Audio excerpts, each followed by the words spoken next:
Joining me now, one of the senators who brought this bill forward, Republican Senator Pete Ricketts of Nebraska. Senator, welcome. You know, right after you and Democratic Senator Chris Coons from Delaware introduced your bill, President Trump did the opposite. He announced NVIDIA could export its H200 chips to China as long as NVIDIA gives the government a 25% cut of the sales. Does this neutralize your Safe Chips Act? One of the things that we all recognize here is that when DeepSeek, China's AI model, came out, that was our Sputnik moment. And this is the 21st century space race that we have to win. Nobody wants us to fall behind communist China in the AI race. It's the goal of the White House. It's the goal of us as senators in the U.S. Senate. Really, everybody wants this. The question is, how do we best go about it?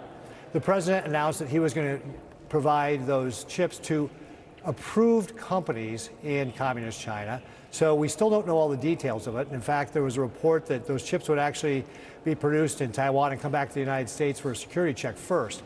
So we still need to find out more about it. But frankly, our legislation really supplements what the administration is doing because it doesn't retroactively cancel anybody's license, should the president do that, and this bill get passed into law, and would still have the ability for the Commerce Secretary to be able to review that every 30 months and then be able to update those standards to be able to allow for additional sales of higher end chips if we thought that was a prudent thing to do.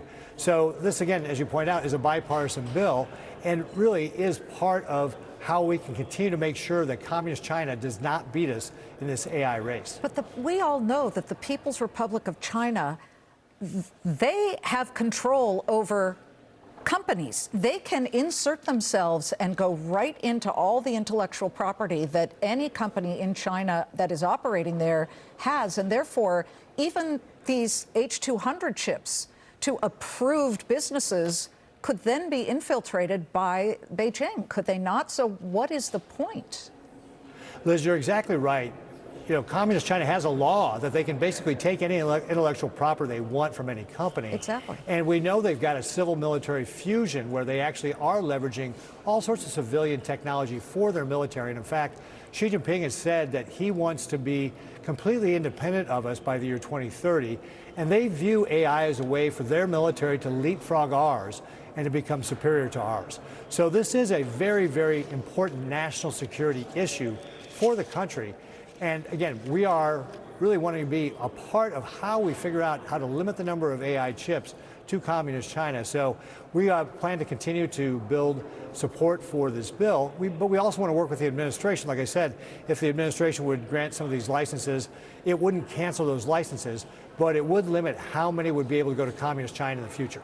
Well, you've gotten quite a few senators on your side, and even congressmen on both sides of the aisle are very concerned about the national security piece of this. Senator Jeanne Shaheen had said that permitting the sale of advanced chips would be tantamount to surrendering a vital U.S. advantage.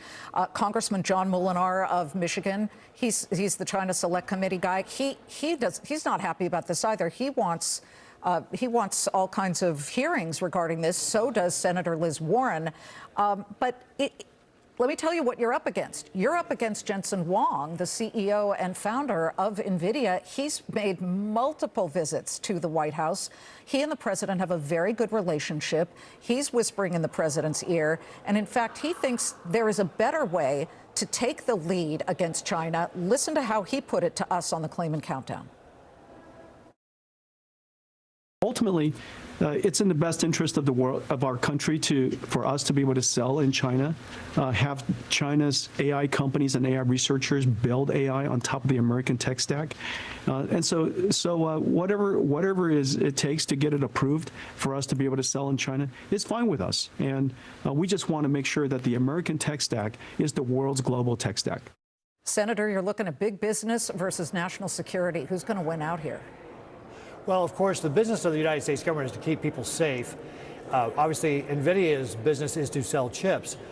But I've talked to Jensen about this, and he has a different theory about how to go about this. And we certainly, again, we have the same goals here. I want the American tech stack to be dominant around the world.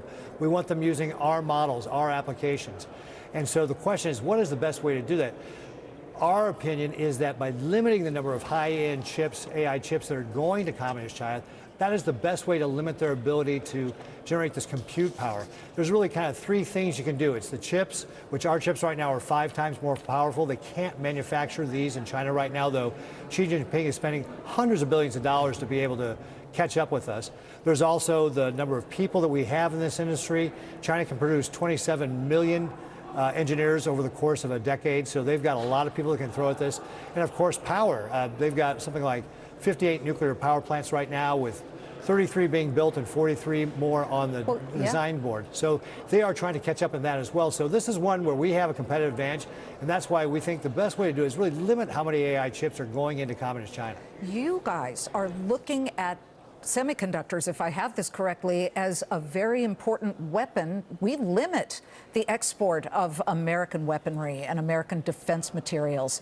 So it feels like that's how you are looking at it, and the people who are on board on Capitol Hill. And yet President Trump used to be on your side, and then one day he came out and said, no, I'm going to allow the sale of these chips as long as we get a 25% cut. So have you talked to the president about whether this is now just a money issue? Again, we all have the same goal. Look, I know the White House has the same goal. We want to win this AI race. His goal is also to get a cut of it, and he knows that there are a lot of sales in China. Well, that's certainly part of what the deal he announced was. As I said, our goal, or our business in the government, is to keep people safe. And the White House does have the goal of helping us win this AI race, right? They want to win this AI race too. The question is, what's the best way to go about it? And I'm putting together the folks that think that we ought to be limiting the number of AI chips. As I said, should our legislation pass, it actually doesn't revoke any license the president should get. And he did say he was going to give them to certain approved companies. It didn't sound like it was going to be a wholesale selling into just any company into China. You did point out the problems with the civil-military fusion with regard to this, but this is where we also need to see the details of what the president's got in mind. Senator, before we go, breaking news on the health care issue of the expiration of the ACA subsidies. That's going to happen December 31st. Senator John Thune, the Republican who is, of course, the Senate leader, just came out in the last hour and said there will be nothing done on this, on health care, this week, but there's a pathway in January. How do you face the American public who are going to suddenly see a spike in their premiums after the first of the year? Well, I think it's important to know that this is actually not healthcare the healthcare premiums broadly across the American. It doesn't have anything to do with private healthcare. This is specifically the people who are getting frankly the higher end people. Like, remember, this didn't have any income cap, so millionaires were getting these Biden, Obamacare, COVID bonuses. So Obamacare is not going away. Everybody on Obamacare is still going to have that opportunity. It's just these extra bonuses to the high end and people that are going to be going away with regard to this. And I think what John is referring to is, hey, we presented our plan for how to go for this. The Democrats presented their plan. I might note that some Republicans voted for the Democrats' plan, but no Democrat crossed the aisle to come to vote for us. So they're the ones that really need to come across the aisle and start looking for a place to compromise. And I think what this reflects that the Democrats are still not there with regard to finding a place to compromise. But as you know, this is a big, complicated topic. Senator, it's cold in Nebraska, but I hope it's a white Christmas for you. Some snow there. Thanks very much.